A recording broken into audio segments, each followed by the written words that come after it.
ലോകമെമ്പാടുമുള്ള ക്രൈസ്തവ വിശ്വാസികൾ ഓശാന പെരുന്നാൾ ആഘോഷിക്കുന്നു. ഇതോടനുബന്ധിച്ച് അടൂർ കടമ്പനാട് ഭദ്രാസനത്തിൽ വിവിധ ചടങ്ങുകൾ നടന്നു. ഇടവക വികാരി ഫാദർ ജേക്കബ് കോശി മുഖ്യ കാർമ്മികത്വം വഹിച്ചു.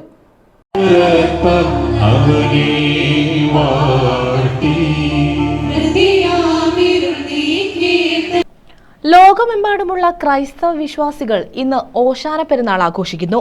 ഇതിന്റെ ഭാഗമായി അടൂർ കടമ്പനാട് ഭദ്രാസനത്തിൽ ഓശാന പെരുന്നാൾ സമുചിതമായി ആചരിച്ചു.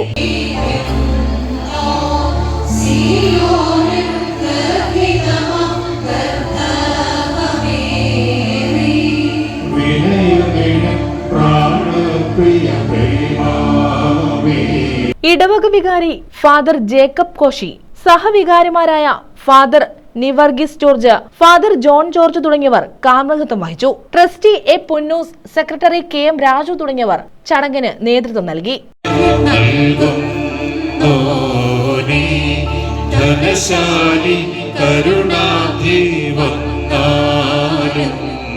News bureau, Adoor.